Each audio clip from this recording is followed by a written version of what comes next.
Sup? It's on. But I got to do one quick thing. Got to get this link. There it is. Bear with me one moment.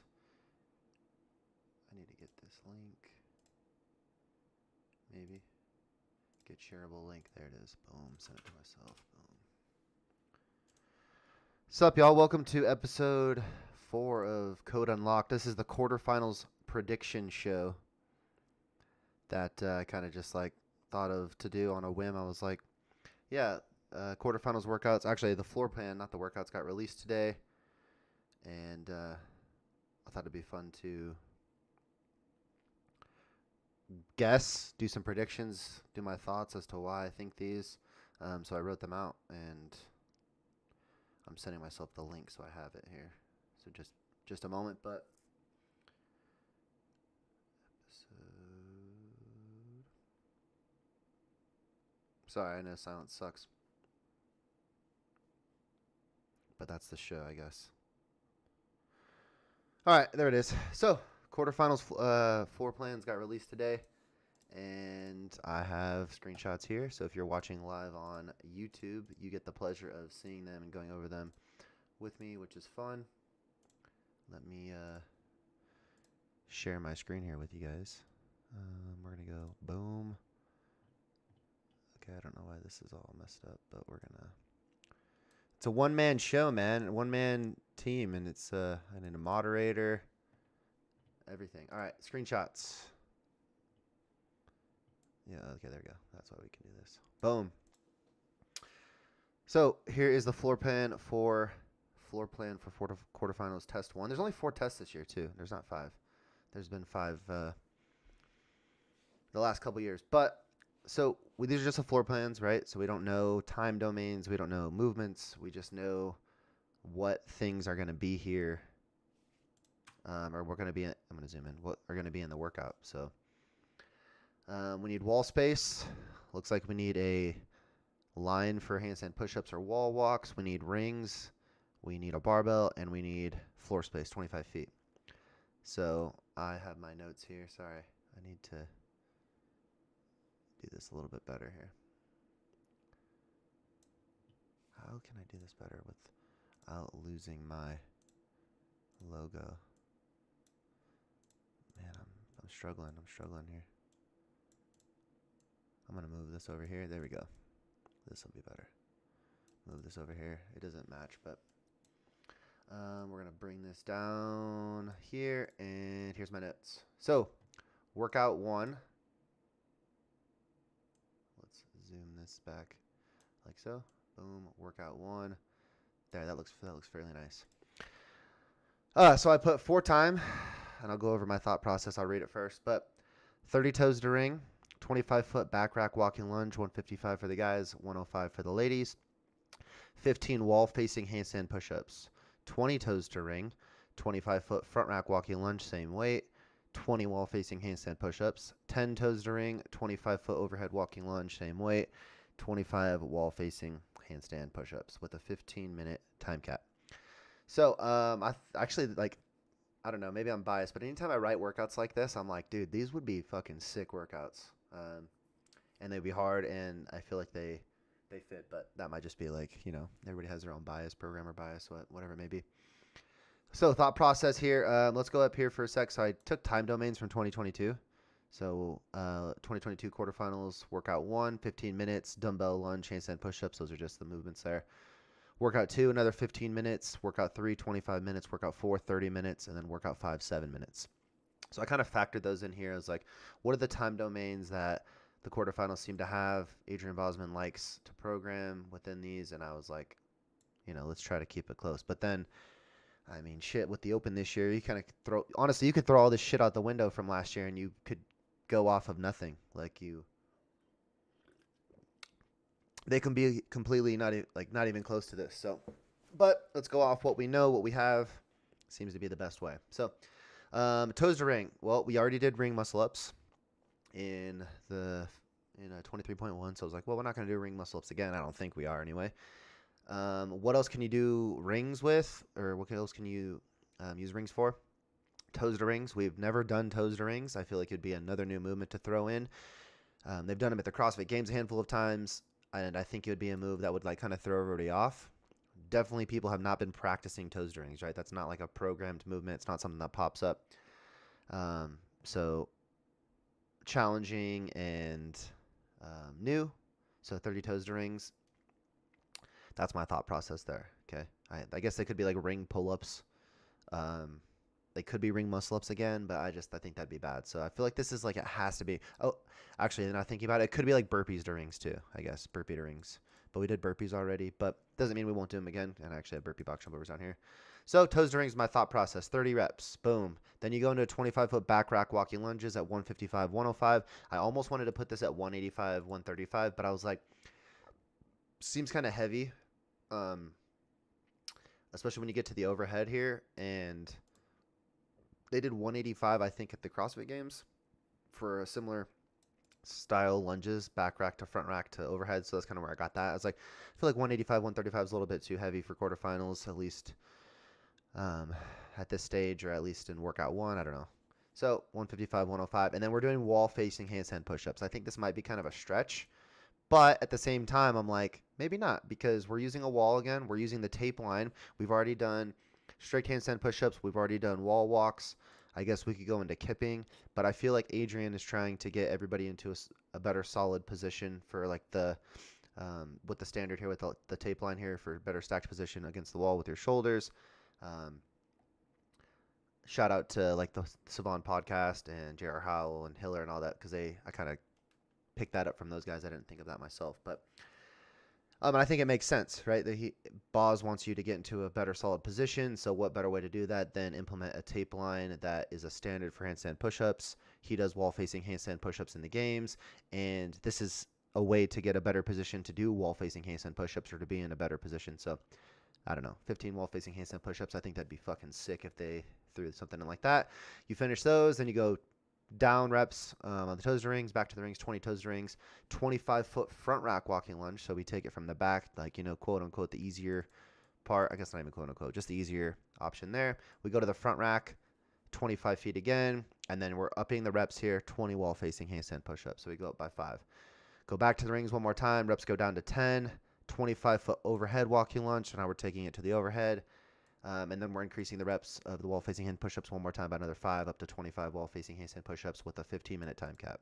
Boom. That's my thoughts on workout 1. Okay, nothing else to say there, I don't think. That's workout 1. Workout 2. Here is the floor plan. This actually looks kind of funny, this floor plan. It's like, all right, you need a dumbbell and a jump rope. I don't know. To me, it just looks silly, just these two things. There's no standard for distance. You need to be this far away here, you need to be away from your jump rope. So I just thought this looked kind of silly, just these two little things just here. It's like a little drawing. So workout 2, 3 rounds for time, 100 single unders. I feel like actually I'm gonna read it first and then I'll go over why I think they're there. The 3 rounds for time, 100 single unders, 10 dumbbell hang cleans on the left side first at 70 pounds for the guys, 50 for the ladies, 10 dumbbell hang cleans on the right, 100 double unders, and then 10 dumbbell snatch, same weight on the left, 10 dumbbell snatch on the right. Okay, 15-minute time cap. So thought process here, we haven't done single unders. Adrian likes single unders. He did them in the CrossFit Games. I think it would be a sick movement to throw in because people don't do single unders unless like you're warming up, and it just would be kind of funny to throw these in, especially 100. Like 100 single unders, yeah, it's like it's easy, right? Or it's not skill. But it's still 100 single unders. It's still hard, right? Especially getting through 3 rounds. That's 300 times you have to jump, plus the dumbbell unders. That would be 600 times you have to jump if that's the case. If you get through the entire thing, I think single unders will kind of fuck people up and then also just be there for, because why not, right? Go back to the basics. We need to be practicing things that we're not practicing. This would kind of get people by surprise, and it would make people start doing single unders, and people would start throwing single unders in their programming for class or competitive or whatever. Okay, 10 dumbbell hang clean. It's a heavier dumbbell here, 70-50. I think we go heavier. I think if it's 50-35, it's just too light, especially for 10 reps. And then he likes, what we saw in the games with the the pistols, right? You had to do all of your pistols on one leg unbroken before you switched. And so I think it would be cool to do all hang cleans on one arm unbroken before you switch. So you do 10 hang cleans, basically reverse curls at this point, but it's a 70, so it's like a fucking heavy curl. On one side, And then you do 10 on the other. Okay, pull up the shoulders, pull up the arms. Then we go into the jump rope again, but now we're at 100 dubs. All right, well, this is, I don't know, double unders are a staple movement, and 100's a lot. I mean, it's not a lot for, I guess, a lot of people, but it's a lot to do 3 times, especially after doing a bunch of other jumping.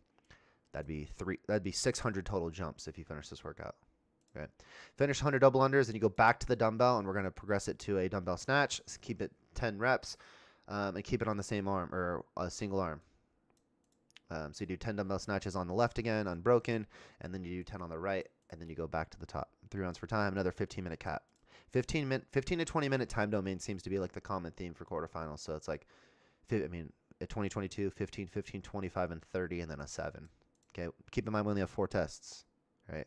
And one of these tests could be like a double test again. It could be another lift. I don't think so, though, just by the way the layout is, but I don't know. We've seen crazier things, right? That's workout 2.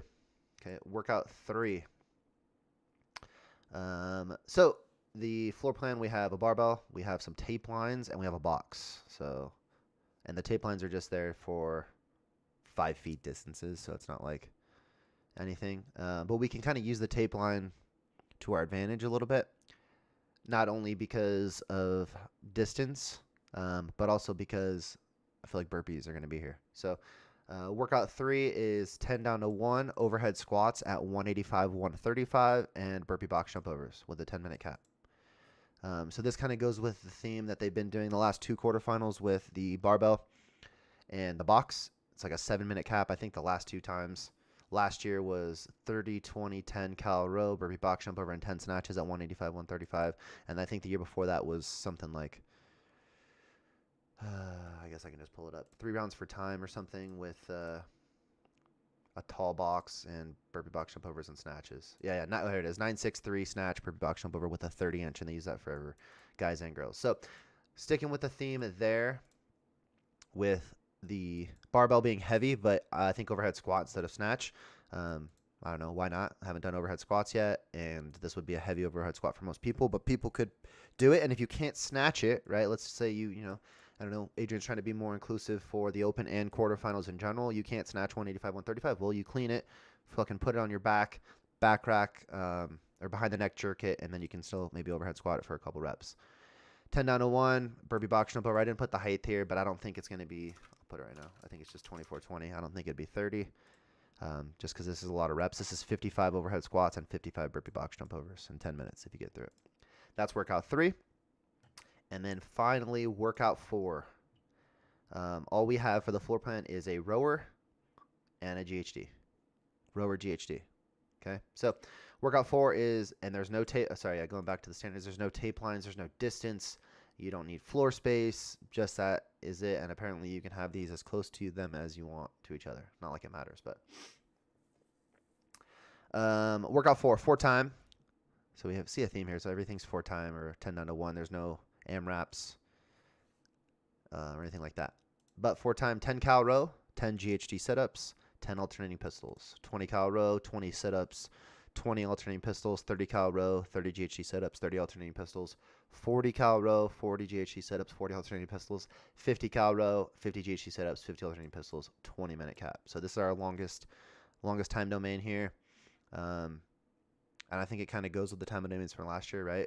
We have a 15, a 15, a 10, and a 20. So we have moderate time frame, a shorter one, and then a longer one.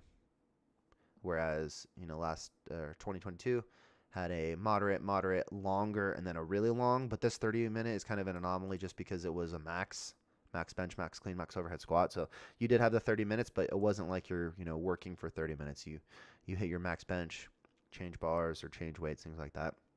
Hit your clean, so on and so forth. So here's workout 4. And my thought process here is, so 10 cal row, everybody just starts there.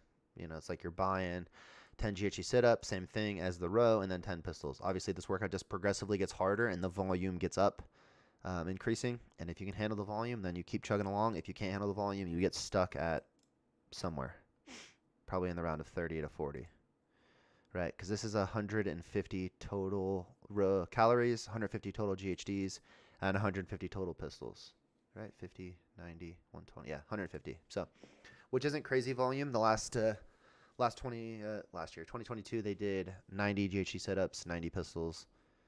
And then the year before that, I think they did 150 as well with the 60, 50, 40, 30, 20, 10. So this has a similar theme to 2021. We're just missing rope climbs. Actually, I just realized that. Yeah, there's no ropes in any of the... Yeah, no ropes in any of the floor plans. Obviously, I mean, I just noticed. I was like, oh yeah, we're not using rope climbs, I guess, or we're not doing rope climbs. Sorry, let me. So that's workout 4. I don't know. I think that if these workouts, obviously they're hard, they're gonna be sick, but I think they're. Excuse me, they look fun. My favorite one is the toe to ring wall facing handstand push-up workout 1. This would be my favorite one, just because I think it's kind of pretty the way it's written, and you have the progressing, increasing difficulty on the lunge. You have wall facing handstand push-ups, getting more reps, and just wall facing handstand push-ups in general. If we do those, it'd be kind of fun. It's something that we've never done before. So I like workout 1 the most, but I mean, who knows, right? These can be completely off, but these are kind of my predictions, my guesses. I've been pretty close in this year. I guess I wasn't close. Well, yeah, I feel like I was the closest on 22.2, but 22.3, not so close. I guess I haven't been that close. I was really close on 22.2. 23.2. Jesus Christ, there's so many numbers. Let's rate these in difficulty, or what I think will be the hardest workout. I think most pain will be this one, workout 3. I mean, I know it's a sprint, but I just think, burpee box jump overs, overhead squats at a heavy weight. That's pain. I think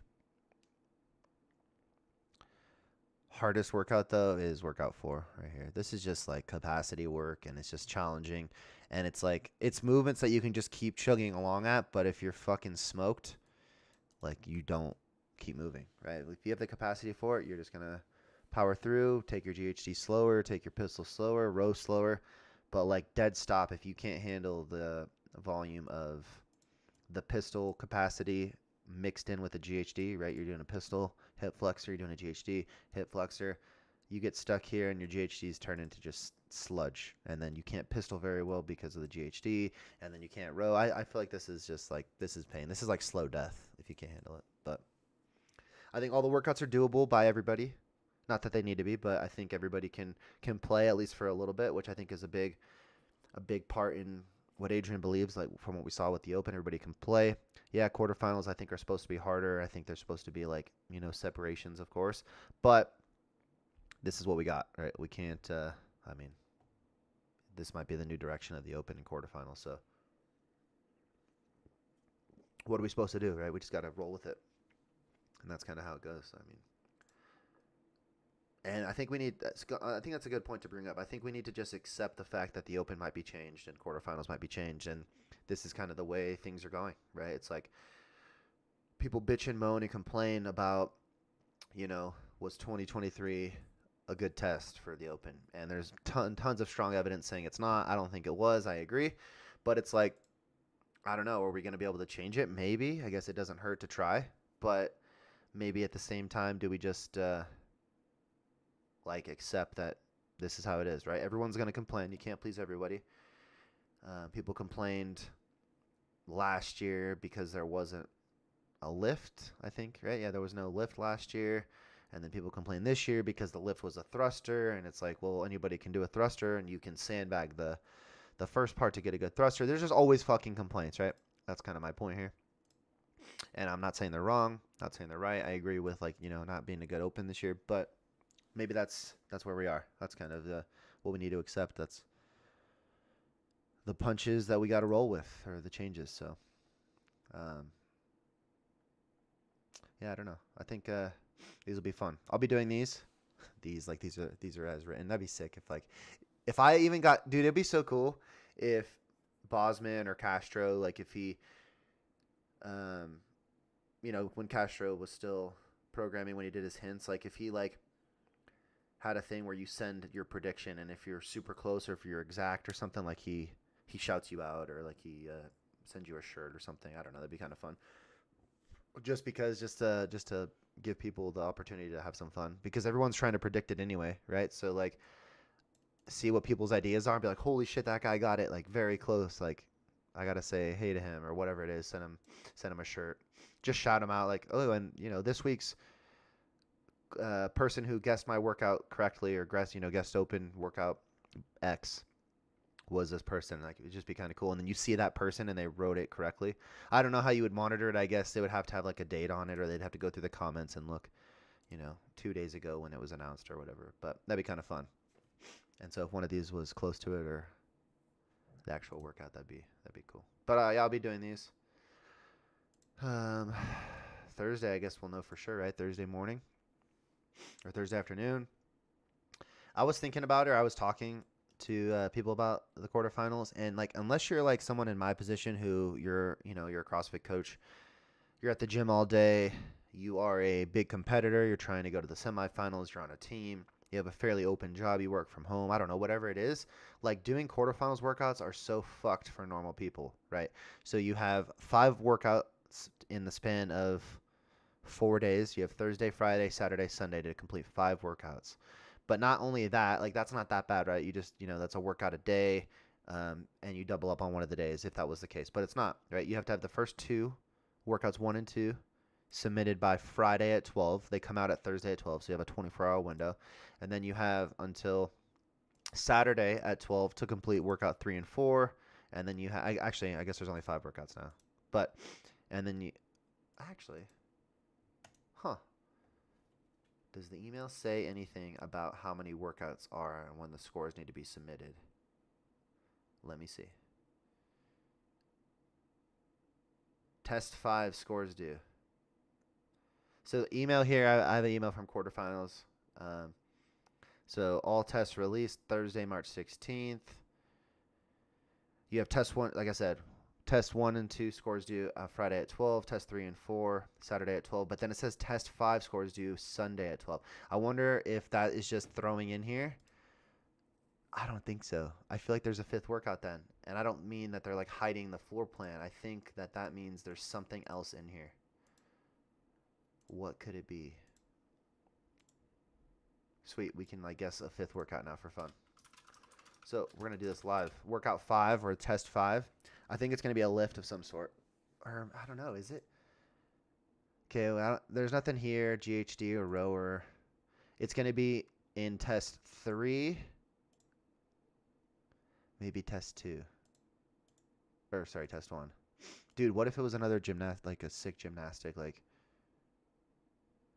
test 2 was a 2-minute window to do as many unbroken double unders in 1 set or something like that. That'd be kind of sick. I don't know. I think that's too far of a stretch, though. So we're going to go workout 5. It's going to be during test 3. And it's going to be, so this is the overhead squat burpee box jump workout that I thought. You're going overhead, you're doing burpees. I mean, the easiest thing to say is just find a max snatch, right? We haven't snatched. Clean and jerk. We did a thruster. Find a max overhead squat after that. I kind of like that. Let's do that. We'll go find 2 rep max overhead squat. And you have 5 minutes to find. And this is immediately after workout 3. Either completion time or time capped. So I don't know. I'm just winging it, right? Just for fun. So after reading that email, I think so there is a 5th test, right? I just realized that. So but I think it's going to be a lift. So I think it's going to be test 5 is going to be immediately after workout 3. Workout 3 was 10 down to 1 overhead squat at 185, 135. And burpee box jump over is 24, 20 inches. 20-minute cap. So I think my guess, we're going to do a 2 rep max overhead squat immediately after you either finish workout 3. So you finish it in 7 minutes. You have a 5-minute window from there. So you have until 12 minutes, right? You're fucking smoked. You have 5 minutes. You don't get extra time because you finish quickly, right? Or you get time capped and then you have 5 minutes. So everybody has the equal 5-minute playing field. You went super hard, finished the workout. Now you're more fatigued. What's your overhead squat? Or you got time capped. You're not as fatigued or you're not as fit. What's your overhead squat? 2 rep max. I like that. I don't know. Yeah, so that's interesting. I'm glad I caught that because it was like, I remember it was like when I was reading out the scores, like, oh, you got to do, workouts 1 and 2 need to be submitted by Friday. Workouts 3 and 4 need to be submitted by Saturday. And then workout 5 needs to be submitted by Sunday. I was like, oh, well, we don't have a workout 5, but said you need to submit workout 5 by Sunday. So anyway, back to my point. If you can't do these workouts, if you're not at the gym, if you're working and you can only work out at 5 a.m. on Thursday morning, so then you have to work out at 5 a.m. You have to do 2 workouts before you go to work or whatever it is, right? It's just like, it's not super friendly to people with, I don't know, normal jobs, normal life, people who got to work a busy day. You work 12 hours a day and you can only work out at the gym at 5 a.m. or you can only work out at the gym at 5 p.m. or something. And then actually I think that's the other way, right? If you can only work out at 5 p.m., how do you submit your score at 12? I guess it's the same because then you just do it the Thursday afternoon. I don't know. I just don't think it's super friendly for normal, everyday people. But if you're at the gym all day, you're a competitor, obviously it doesn't matter. It doesn't really apply to you, which I'm at the gym all day, so I have the luxury of doing that. But I'm going to try to get the gang together, get a group to hit all these with everyone. It'd be fun. And see what happens in quarterfinals. This will be my second year in quarterfinals, which I'm stoked at. But I'm honestly kind of like bittersweet about it because everybody's saying, and I agree, right, that this year's test of the Open wasn't like the best test. And am I actually fitter? I feel fitter. I feel like I've just gotten better about everything, or better capacity, better skill work, better. I'm stronger. I feel that way. But then I look back and I'm like, okay, but did I get this much better? Or is it just, I did good on this test that wasn't an actual test, whatever it may be, and now I'm left feeling unsure. So it's kind of like a bittersweet thing. Happy to make it to quarterfinals again. But then you look at the other people who say that they've been training a lot, who say that they are fitter, they're stronger, whatever it may be, and then they went backwards. And they're like, how is this possible? Either they are not actually fitter than they just think they are, or they say that they've been training and they haven't actually been, or whatever it is, but then they went backwards just because it was a bad test. I don't know. Just interesting to sort of think about. So, let's see here. There was one more point I wanted to make on this.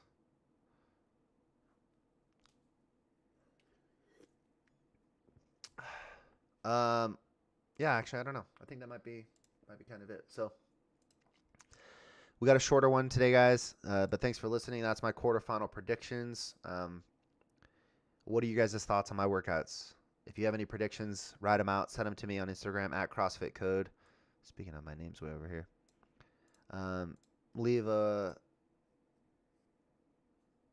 Leave something in the chat. Leave a comment on YouTube.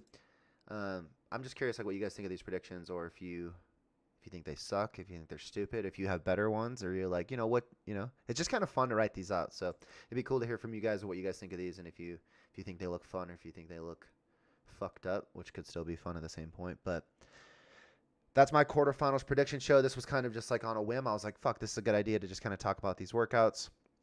So there we go. We got 5 tests.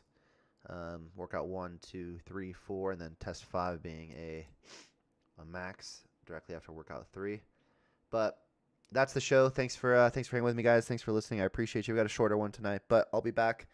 My plan, kind of just go over my plan, is that I plan on doing, and I've been up to date with it, or keeping up with it, is doing a show every other day. So I want to be here with you guys hanging out every other day. So I'll see you guys again on Wednesday and then Friday. And if I fit more in between, awesome, right? But like I set this kind of accountability for myself to do one show every day. It keeps me on track, and I love recording. That's kind of the point of it too. Is I've found how much I enjoy hanging out with you guys and talking with you guys and interviewing people. Like I had Dustin on the show on Friday, and it's just awesome. And I've gotten great feedback. So that's kind of my next point. Is I want to thank you guys for all your support. Thanks for hanging with me. Thanks for listening to the show.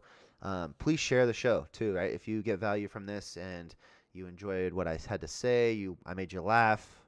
Um, whatever it may be. If you wouldn't mind sharing the show, I would appreciate that. Just tell your friend, you found a pretty interesting podcast, and give it a listen. And so thanks for the support there. But also, again, I want to get you guys on here, right? So, and I'm not just saying that to get a select person, right? Like if you feel like you have a cool story, you want to come on the show. If I don't even know you and you want to be on the show, but you're like, I vibe with telling a story, and I've got a cool life story, or I work a fucking crazy job, or I don't know, endless possibilities. If you feel like you have some value and you want to hop on here and have me kind of interview, ask questions, like please do. I want to have you guys on here. I want to share your guys' stories and just sit down and have a conversation with people. So if that sounds like you, send me a message on Instagram. Leave me a review, please, in Apple Podcasts, wherever you listen to your podcast. That definitely helps me grow this thing, and I want to grow it with you guys, and we can do this thing together. So to the moon, to the moon. But thanks so much for listening, guys. That is episode 4 of Code Unlocked, quarterfinals prediction show. We'll see here in a couple days how accurate or how inaccurate my guesses were. I don't know. I think I got a good feeling on a couple of these. So thanks, guys. Have a great rest of your night, and we'll see you Wednesday for the next show.